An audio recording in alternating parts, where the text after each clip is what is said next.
Segundo livro. Eu vou ler no NVI, para você que está aí na mídia. Já saiu aqui certinho na minha Bíblia, olha. Segundo livro do Samuel. Não tem um esboço da mensagem, mas vou pregar do coração hoje. Segundo livro de Samuel, capítulo 10. Eu vou ler a partir do versículo 1. Às quartas eu estou pregando geralmente. Ao domingo eu colaboro de alguma forma. Então, queria agradecer a oportunidade. Em nome de Jesus. Diz assim, primeiro livro de Samuel, capítulo 10. Algum tempo depois, o rei dos Amonitas morreu. E seu filho Hanum foi o seu sucessor. Davi pensou: serei bondoso com Hanum, filho de Naás, como seu pai foi bondoso comigo.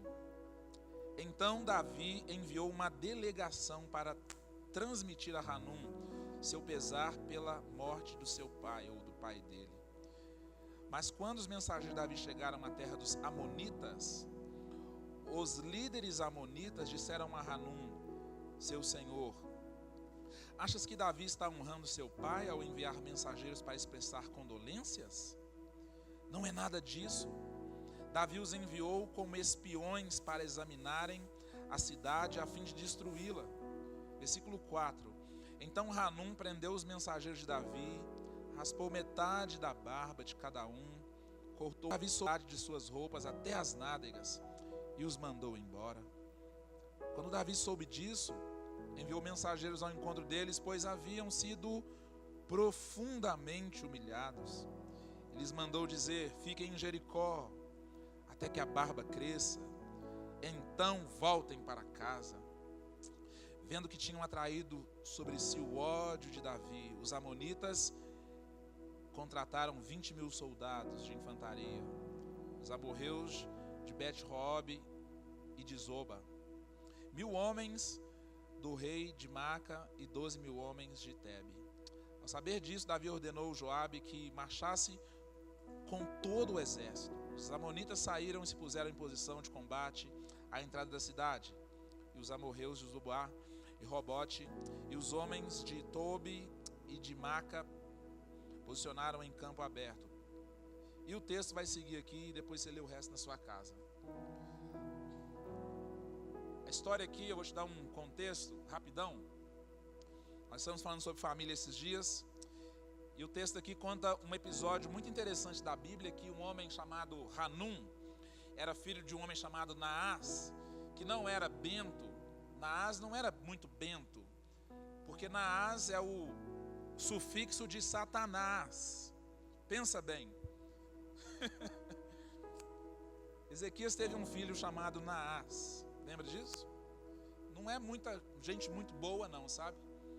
Porque para o filho dele ter o caráter que teve, o pai tinha que ter sido um pai problemático. E outra situação, eles eram amonitas. Amonitas e moabitas são tudo farinha do mesmo saco. É aquele tipo de parente que você não vai querer conviver muito com eles. É aquele tipo de relacionamento que você não vai querer congregar muito com eles. Daí que vem tipo de arquétipos Naás. Pessoas que são matadores de pais, pessoas que...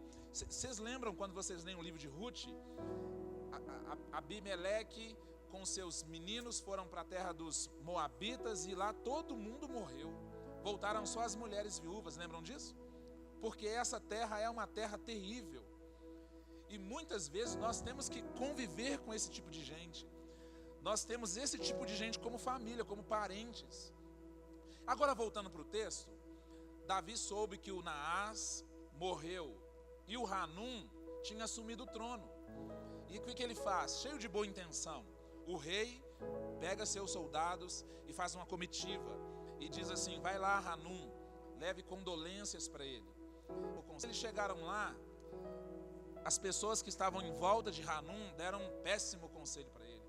Disseram assim: ó meu rei, Davi não mandou estes homens aqui para te prestar condolências. Ele mandou estes homens aqui para espiar a terra e depois vai vir nos destruir.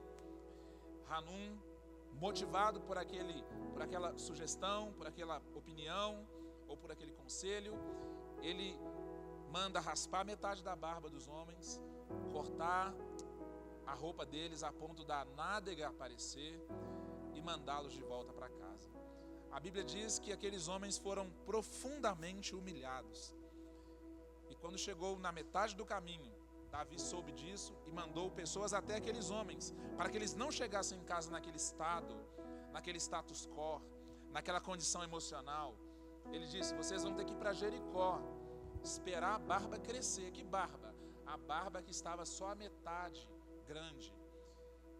E lá eles foram restituídos suas vestes, e só depois que a barba cresce, eles podem voltar para casa. Esse texto já mexeu muito comigo. Alguns anos atrás eu ouvi um grande mentor falando sobre isso. Coincidentemente, depois alguém escreveu um livro exatamente sobre isso.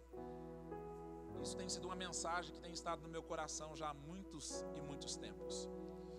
É a ideia de que nós precisamos ser capazes de amar como se nós nunca tivéssemos sido feridos. Jesus disse assim: gente, é impossível que as ofensas não venham. É impossível que você não seja ofendido em algum momento. Tem um livro incrível do John Bevere que chama A Isca de Satanás, porque uma das maiores ferramentas que o diabo pode usar contra nós é a ofensa. Porque nós não sabemos lidar com ofensas, mas Jesus disse assim: olha, é impossível que você não seja ofendido em algum momento. Agora, o que você faz a partir de ser ofendido é outra história. Aí sim, alguém diria: impossível que um pássaro não pouse na sua cabeça. A questão é, se você vai deixar o pássaro fazer ninho, é outra história. E quando nós abraçamos a ofensa, quando nós abraçamos o desprezo, é deixar com que os pássaros façam ninho na nossa cabeça. E estes homens foram exatamente afligidos assim. Eles foram a comando do rei, levaram uma boa notícia de conforto, de consolo, de amor para aquelas pessoas, e eles foram totalmente hostilizados. É isso que acontece muito dentro da nossa própria casa. Olha, lidar com ofensa da rua é uma coisa, agora lidar com ofensa dentro de casa é outra coisa. Porque uma coisa é e outra coisa é outra coisa. Você tomar uma facada, né, simbolicamente falando, metaforicamente falando, lá fora é uma coisa. Agora você ser traído, você ser rejeitado, você ser abusado dentro da própria casa é outra coisa. Você ser rejeitado lá fora é uma coisa, agora ser rejeitado dentro de casa é outra coisa. Você ser criticado por alguém na rua é uma coisa, agora você ser criticado dentro de casa é outra coisa. E aqueles homens, eles estavam com a mensagem na boca, eles estavam com um comando no coração. E é muito disso que acontece, irmãos, na igreja, na empresa e principalmente dentro de casa, que é o nosso assunto aqui esses dias. Nós lidamos com pessoas muito próximas de nós, mais próximas do que você que está aí sem entender do que eu estou falando, imagina. Porque se você nunca passou uma situação assim na família, ou você está com o seu coração numa situação de lepra terminal, porque o leproso não sente nada. A questão não é sentir a dor, a questão é não sentir mais nada.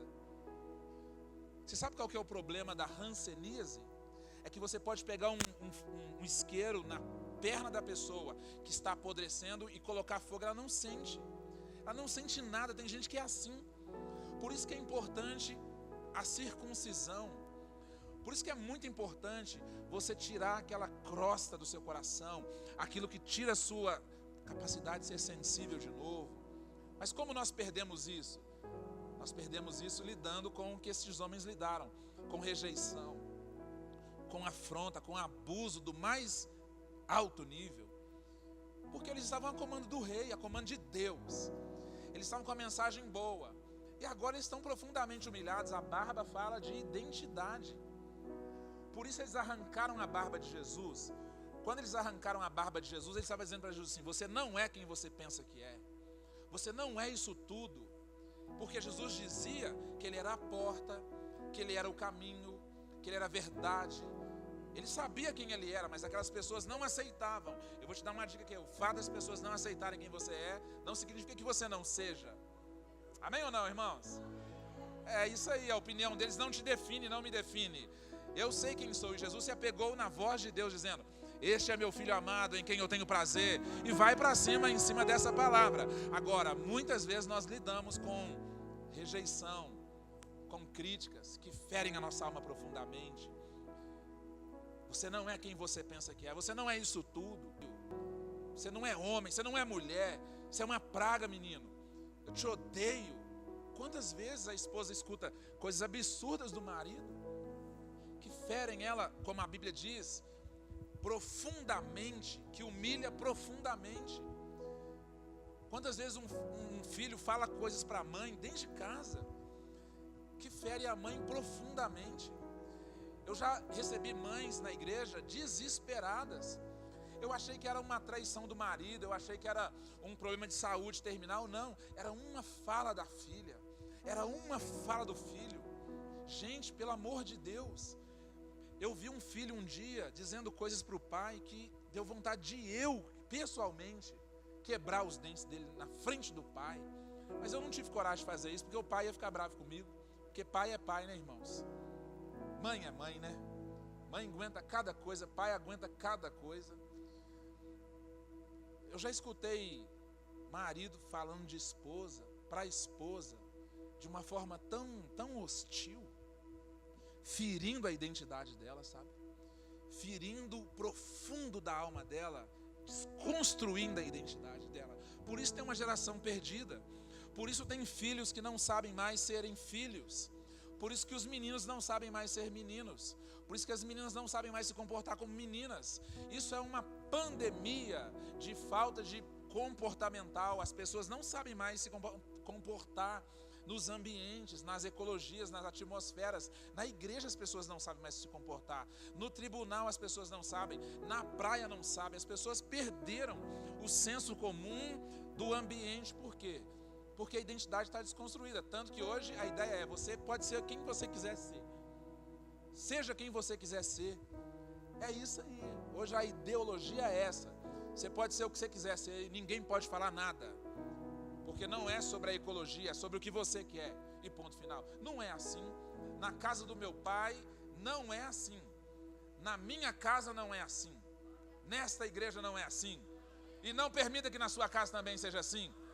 Porque nós temos a Bíblia como padrão. Amém ou não, irmãos? Tem um padrão, ideologia de Gênesis e ponto final.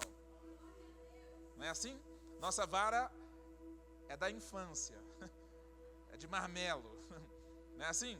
A nossa vara é essa, vara de marmelo. Não tinha vara da infância juvenil na minha época. Mamãe até hoje, se precisar, ela me corta no couro, irmãos. Esses dias minha mãe me chamou para uma reunião, eu fiz até assim, eu achei que ela ia me dar uns jab. É assim, quem tem mãe assim, diga glória a Deus. Você tem que agradecer a Deus pela sua mãe. Minha mãe não tem meio metro de gente, mas ela é gigante na autoridade, ela é gigante na palavra de Deus, na oração. Mas tem gente que perdeu a identidade. E o diabo tem roubado a identidade dos filhos a partir de pais sem identidade. E alguém roubou sua identidade, alguém feriu você. Raspou a metade da barba. A de Jesus eles arrancaram toda. Foi muito pior, porque foi escalpelamento, apóstolo. Foi escalpelar, arrancou pele junto.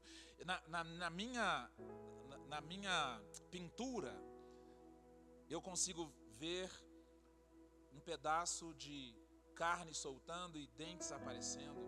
Isaías diz que ele não tinha formosura nenhuma, ele ficou feio. Jesus ficou feio para você ficar bonito. Jesus ficou com um semblante desconfigurado para você ficar configurado de novo. Ele foi profundamente ferido na identidade. E o diabo quer fazer isso conosco hoje.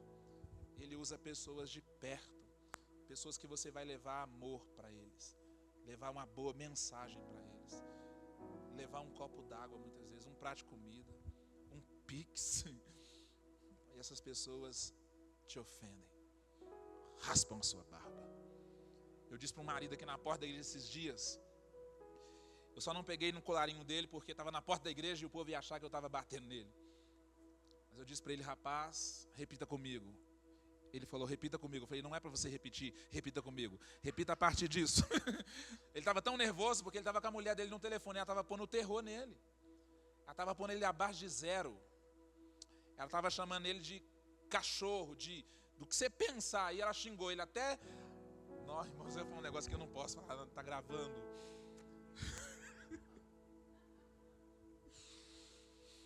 Aí eu tomei o telefone da mão dele e falei assim: só um minutinho, eu desliguei. Eu falei: repita comigo. Aí ele repetiu. Eu falei: diga assim: eu não sou castrado, eu sou circuncidado. Porque tem uma geração de homens hoje que eles estão castrados. Eles não estão circuncidados. É muito diferente um homem circuncidado de um homem castrado. Uma hora a gente fala mais sobre isso. Mas existem homens sem identidade, existem mulheres sem identidade, porque em algum momento alguém castrou, alguém feriu, alguém machucou. A identidade foi deteriorada. Mas como se não bastasse, eles cortam as vestes, bem na altura da nádega. Naquela época isso seria uma tragédia, porque isso fala de intimidade, isso fala de nudez, fala de ponto fraco, fala de fracasso, fala de derrota. Sabe aquela área da sua vida que você não quer que ninguém veja? Sabe aquele ponto fraco seu que você não quer que ninguém saiba? Aqueles homens expuseram isso, eles jogaram isso na cara, eles deixaram para todo mundo ver. E tem gente que faz isso, sabia? Fala mal de você, critica, te arrebenta tudo, te ofende com as pessoas. Eu já vou te falar aqui, você não precisa assinar o quadro que alguém pintou a seu respeito. Como você faz isso? Primeiro, não se comportando da forma que eles disseram. Segundo, você não precisa dar justificativa. Você não precisa se explicar. Porque quem foi justificado não precisa dar justificativa. Quem se desculpa já tem 10 culpas. Então você não precisa. É só você dar frutos. Amém? Os frutos vão falar por você. E terceiro, aproveite da propaganda, porque isso tudo vai colaborar para o seu benefício. Tem alguém fazendo propaganda de você por aí. Mas na hora que você está passando por isso é terrível. Ninguém quer que sua intimidade seja exposta. Ninguém quer que a sua nudez seja mostrada. E eles fizeram isso com esses homens. E esses homens voltaram. Eu imagino eles entrando num estado de depressão profunda. Eles entrando num estado de ira, de raiva, de ódio. O que é ódio, pastor? Ódio é o medo de quem te feriu saia ileso. Ódio é medo. Ódio e medo estão conectados. A única forma de você vencer isso é amor. Porque o amor lança fora o medo. E ódio é só medo. Ódio não é nada mais que medo. Um dia um cachorro me correu atrás de mim aqui. Eu estava num carro, um carro bonito. Ele latiu, eu fui embora. No dia seguinte eu parei o carro, abri a porta. Ele ficou perdido. Porque ele não sabia dirigir. Na terceira vez eu abri a porta, fiz um carinho nele, ele ficou todo quebrantado, quase que ele veio congregar aqui. Eu falei assim: esse pastor é legal. Porque na verdade ele latia tanto que ele tinha medo. Ele tinha medo. E eu amei ele. E o medo foi embora. Porque o amor lança fora medo. Se você está lidando com ódio lá, é só amar, que o medo vai embora. A questão é como amar depois de ter sido profundamente ferido. Como amar depois de ter sido profundamente machucada? É muito difícil. A gente estava falando disso na sala agora há pouco. Tem uma distinção entre amor eros, amor filéus e amor agapau. Se você coloca tudo num pacote, você sempre vai cair num amor que é sacrificial. O apóstolo Paulo aos Efésios, ou à turma de Éfeso, que era um povo muito inteligente, eles eram incríveis, gnosticamente falando. Eles eram extraordinários. Eles eram um padrão social, de todo tipo que você pensar, tecnológico.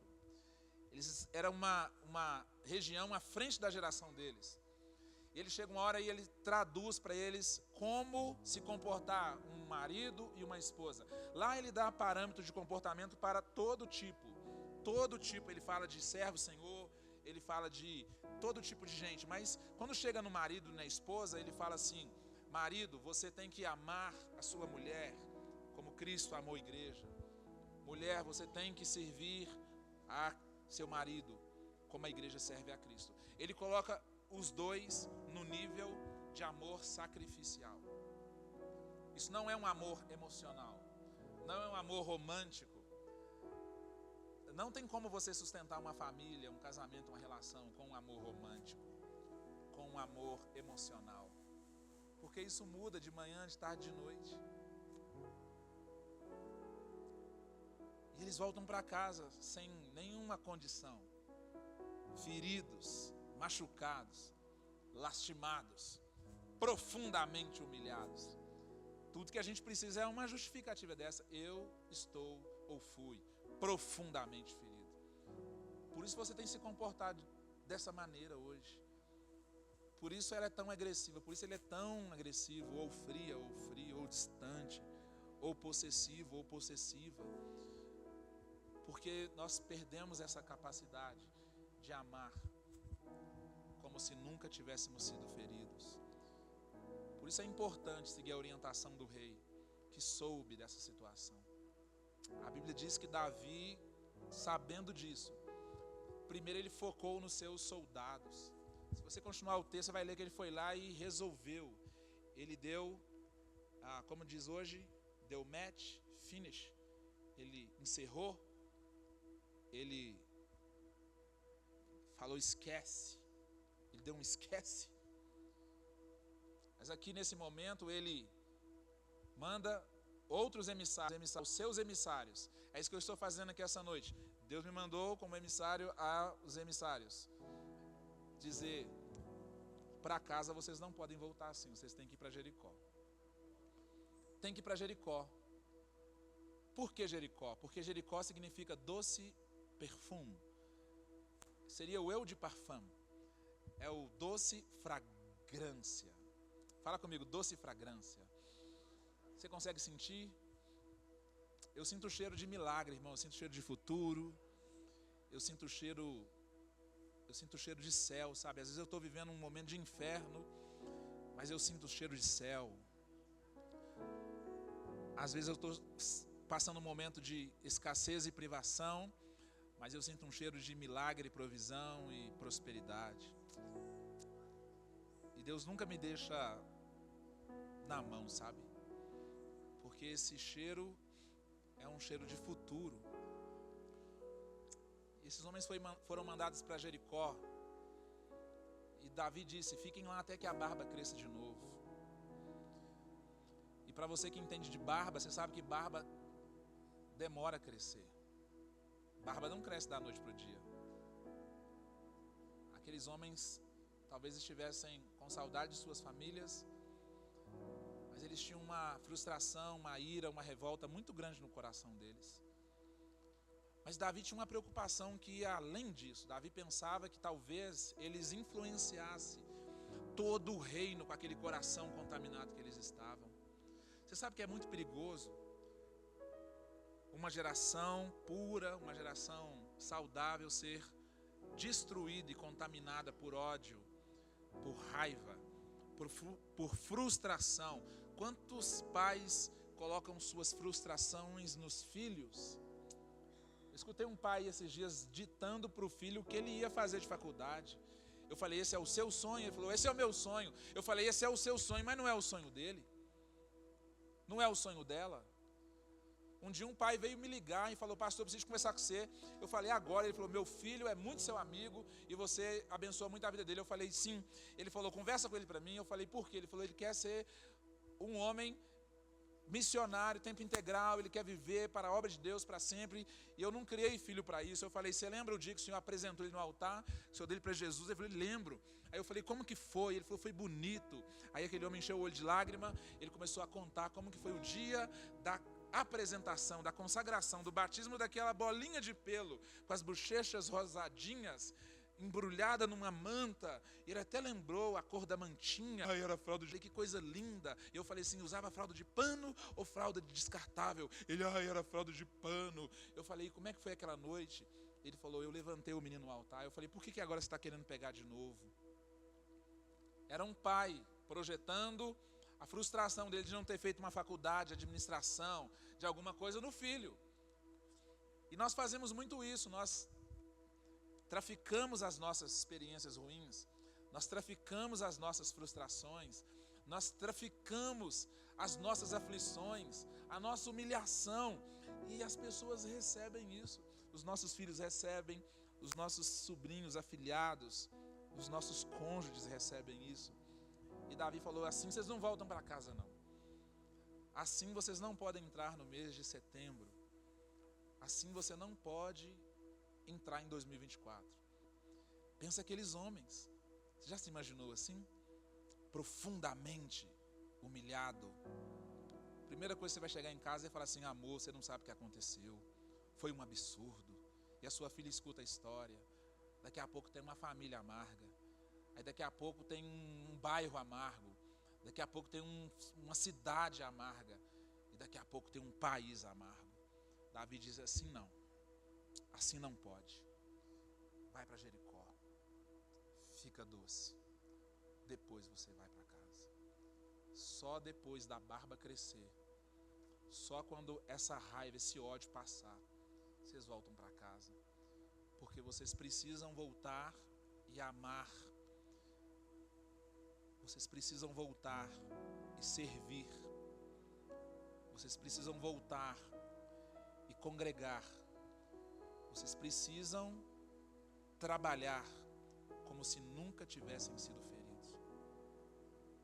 Por isso que tem que ficar doce. A questão é que nós odiamos passar por estes momentos de privações, de pressões, de crítica, de adversidade, de turbulência. A gente não gosta, irmão. E eu vou terminar a mensagem. Falei que era rapidinho. Eu quero mais orar com você, te dando um dado científico. Nova Zelândia é um santuário de pássaros. É o maior santuário de pássaros do mundo. É na Nova Zelândia. Eu tenho um amigo que mora lá e eu, em nome de Jesus, eu vou visitá-lo. De lá eu já vou para a Austrália e vou numa ilha que chama Adelaide.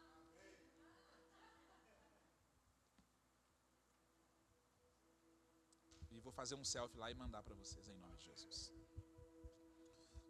Mas na Nova Zelândia, a cada 100 pássaros, uma média de 4 ou 5 apenas que podem voar. Pensa bem.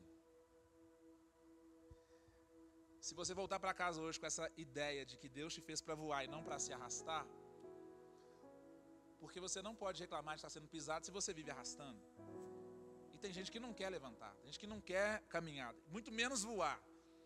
A promessa é, se você colocar a sua esperança no Senhor, você vai voar como águia. Deus quer que você voe daqui para frente, não que você se arraste, não que você morra, muito menos se sinta pisado por aí. Então tem que mudar de postura. Amém ou não, família? Mas lá na New Zealand, eles dizem, em uma pesquisa, que pouquíssimas aves podem voar, porque elas são obesas.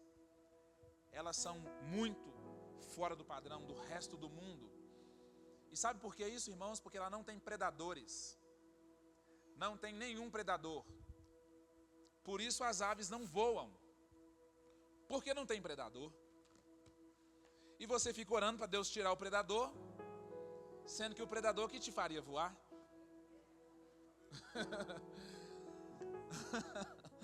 A gente repreende aquilo que pode nos promover. Eu estava escutando alguém falando essa semana que Se o pássaro soubesse que o espantalho está lá para identificar um milharal com grande potencial, o pássaro iria espantar o espantalho. E não o espantalho iria espantar o pássaro. Então, se você não quer espantar seu espantalho, dá um beijo nele, abraça ele, fala assim: eu te amo, porque você está me denunciando um lugar que tem muita provisão, e eu não vou sair daqui. Assombração que vai sair em nome de Jesus, irmãos. É o diabo que vai sair da sua família, não é você que vai sair da sua casa, é o diabo que vai sair de conforto. Óbvio que Deus não quer que você se conforme, que você se acomode. E muitas vezes a forma dele de fazer voar é permitindo predadores. Eu disse para alguém que domingo, que veio no final do culto, falou assim: pastor, corre lá em casa, porque o negócio lá está feio demais. Não foi assim, apóstolo? Eu preciso da ajuda de vocês. Eu falei: que coisa boa. Só dele ter vindo no culto já está bom demais. Só dele ter congregado, dado glória, até a oferta o moço deu, já está bom demais. É um sinal que ele está vivo. Sofrendo, mas está vivo. Gemendo, mas está vivo. Não é assim? Não foi assim que largaram o moço. Ele estava em Jerusalém, descendo para onde? Para Jericó. Antes de Jerusalém, tem que passar por Jericó. Mas quando estiver em Jerusalém, está tudo certo, irmão. A questão é que você não pode viver em Jerusalém sem passar por Jericó. Eliseu, no seu caminho para uma porção dobrada, teve que passar por Jericó. Lá você fica doce. Lá você se transforma numa pessoa leve, suave. Uma pessoa que perdoou. Uma pessoa que se transformou numa pessoa mais pronta para onde Deus está te levando. Tem alguém comigo? Diga amém. E esse santuário na Nova Zelândia é muito bonito para se ver, mas não é nada bom para se viver. Talvez alguém olhe para você e pense que não seja bom de se ver. Mas eu vou te dizer uma coisa: é muito melhor para se viver. Você só precisa de ficar doce e ser capaz de amar como se nunca tivesse sido ferido. Eu já tive momentos assim na minha vida muito decisivos, de ser ferido profundamente em muitos aspectos da vida, numa relação, no ministério, na carreira, num relacionamento de amizade, em família. Eu já até saí do grupo da minha família, para você ter ideia. Eu saí do grupo, você acredita, cara? Falar nisso, eu tenho que voltar para o grupo.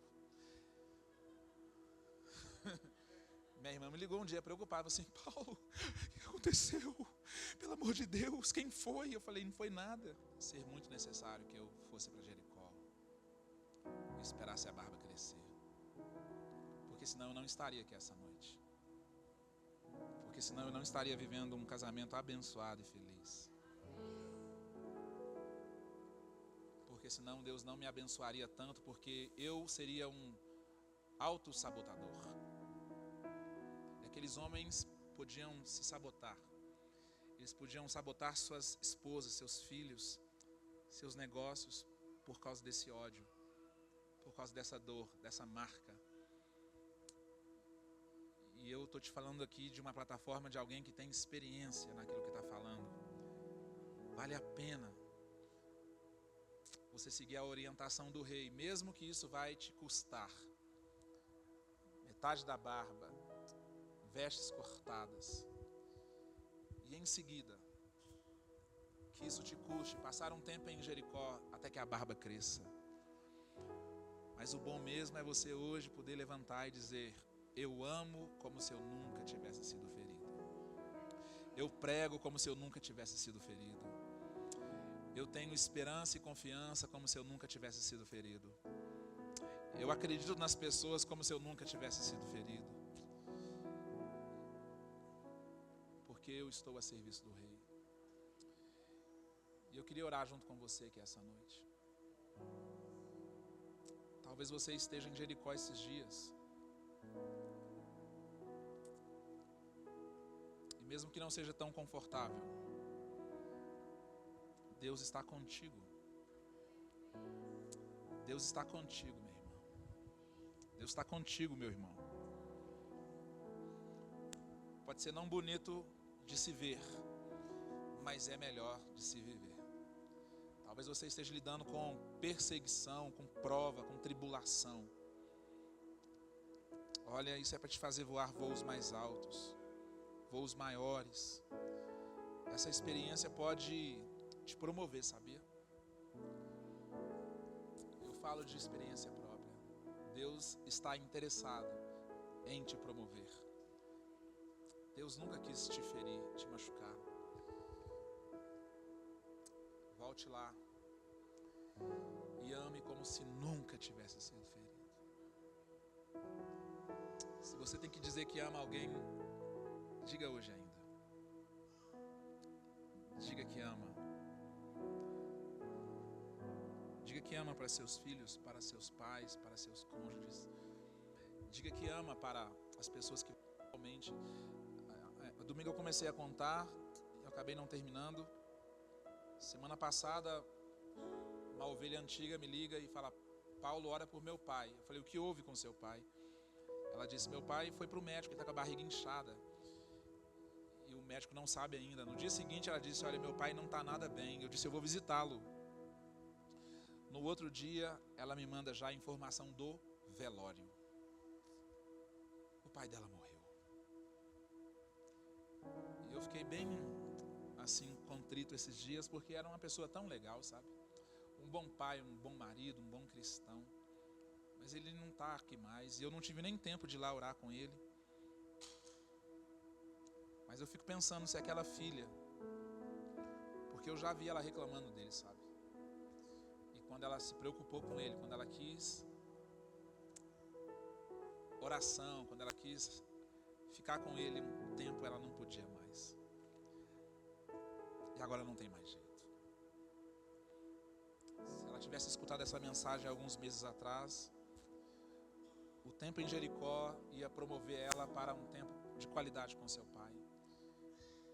Ela não estaria tão mal hoje.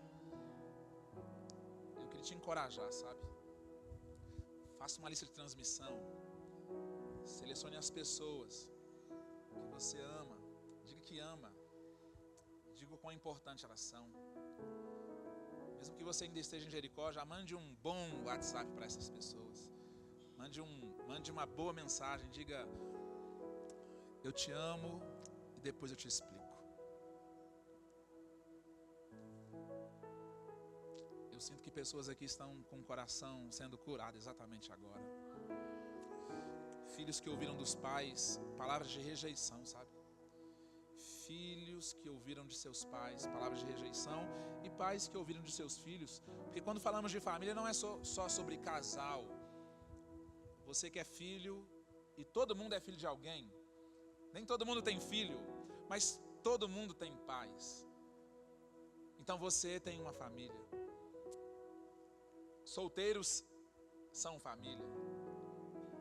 Viúvos são família. Divorciados são família. Não é só para casais, é para quem está vivo na terra. Eu quero te encorajar. Deus quer te promover para você amar como se nunca tivesse sido ferido. Por isso nós estamos orando tanto aqui em mês de agosto. Por isso nós estamos pedindo tanto a Deus, para que este mês não seja um mês de desgosto. Não seja um mês de... Para muitos é um mês de desgosto, mas é um mês de perdas, de percas. Mas para nós vai ser a gosto de Deus, ao gosto de Deus. Seja feita a sua vontade, Deus, que é sempre boa, perfeita e agradável. A vontade de Deus é sempre boa. Aqueles emissários não entendiam isso até eles terem a experiência de Jericó. Eu tenho certeza que eles voltaram para casa muito melhores do que quando eles saíram, mesmo tendo sido afligidos profundamente na alma. E é assim que você vai voltar para casa, em nome de Jesus. Eu profetizo sobre a sua vida que até o final desses dias de agosto você vai ser liberado de Jericó e você vai viver os seus melhores dias. Em nome de Jesus, você vai ter as suas melhores experiências. Em nome de Jesus, você vai ter as suas melhores experiências com a sua família, com seus familiares, com seus amigos, a sua igreja local. Em nome de Jesus. Quantas pessoas desacreditaram de Deus por causa disso, foram feridas, foram ofendidas. Quantas pessoas desacreditaram de relacionamento? Homem é tudo igual, mulher é tudo igual, nunca mais eu vou me relacionar na vida. Olha, deixa eu te falar uma coisa. Deus está envolvido nesse negócio. Ele é o autor e Ele é o consumador. Ele é o autor e Ele é o finalizador. Se Deus te deu fé para começar, Ele já te deu fé para terminar. Fique tranquilo, fique tranquilo. Deus é fiel. Você e sua casa são abençoados. Você e sua família são abençoados.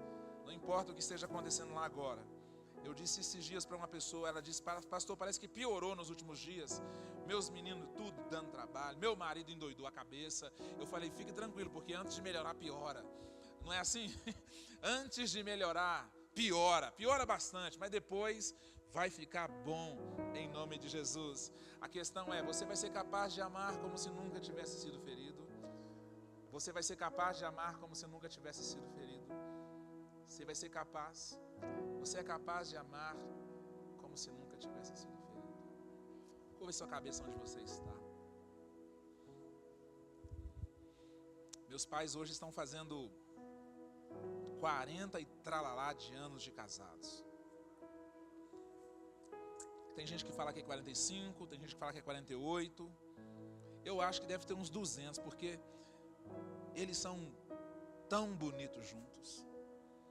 Eles são tão legais juntos. Até a discussão deles é legal. Domingo eu estava lá com a minha esposa, eu falei: escuta meu pai chamando a atenção da minha mãe. Olha que legal. É legal até eles discutindo. Ele dizendo para ela: eu tenho que ficar te orientando. Eu tenho que ficar te ensinando. Ela: ninguém me ensina a mexer com as minhas panelas. Ninguém me dá orientação nas minhas panelas. Ele falou assim: mas Fátima, não sei o que. E os dois brigando, é bonito de escutar. É uma música legal. Mas você acha que sempre foi assim? O negócio é que eu vejo que eles são capazes de amar um ao outro como se nunca tivessem sido feridos. E é bonito demais de ver. Aí que está o negócio, irmão. 46, 7, 8 anos de casados. E eles são capazes de amar como se nunca tivessem sido feridos. Meu pai vai fazer 30 anos de ministério. Ele serve como se nunca tivesse sido ferido. É bonito demais. E é isso que eu quero para a minha vida. É isso que eu quero para a sua vida. É isso que eu ministro sobre a sua casa. Então, em nome de Jesus, feche os seus olhos.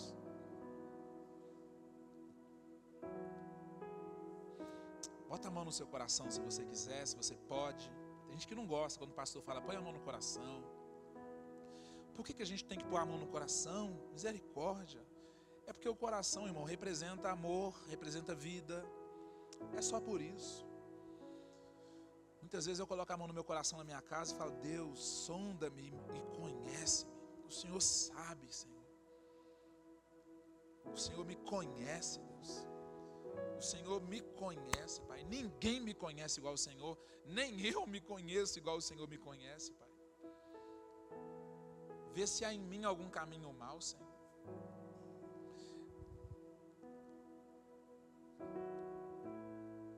Quantas famílias, ó Pai, estão sobre essa plataforma de dor, humilhação. Quantos namoros, quantos noivados, quantos casamentos, quantos filhos estão sendo criados nesse ambiente. Deus, quantas pessoas estão feridas, raivosas, machucadas, porque a serviço do rei foram hostilizadas.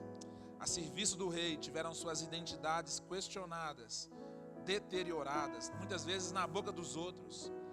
Na boca dos outros, ó Pai, mentiras, calúnias, às vezes difamação, muitas vezes verdade, Senhor, mas não era para ter dito. Aquilo machucou demais, expôs a nudez, cortaram as vestes, rasgaram, Senhor, como fizeram com o Senhor na cruz. Tem gente que o Senhor não sabe, Pai, que o Senhor foi crucificado sem roupa nenhuma, nu, Senhor, perante aquele tanto de gente.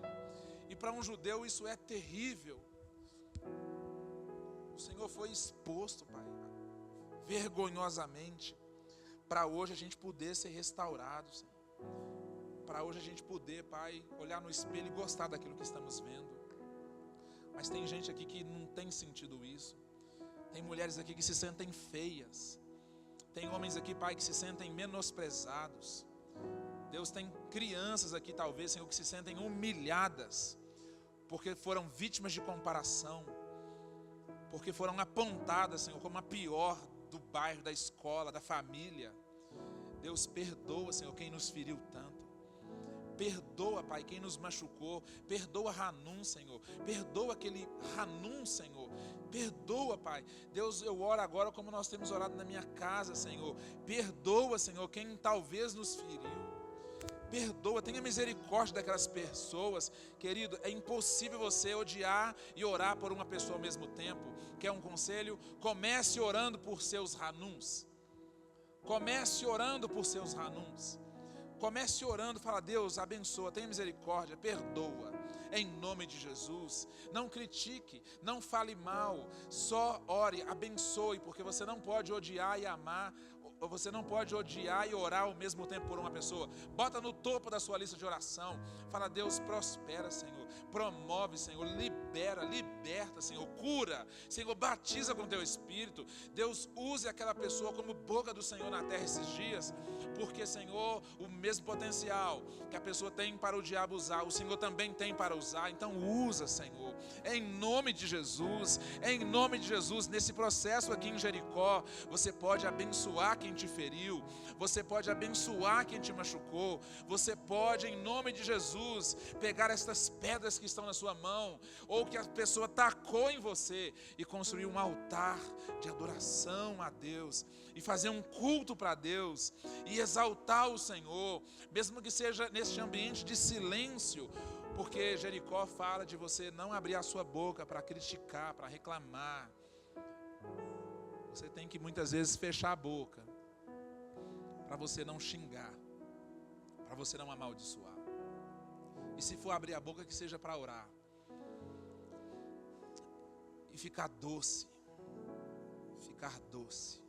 ficar cheiroso, cheirosa. Como a Bíblia diz, o bom perfume de Cristo. Em nome de Jesus. Diga assim: Senhor Jesus, nessa noite, eu te entrego o meu coração.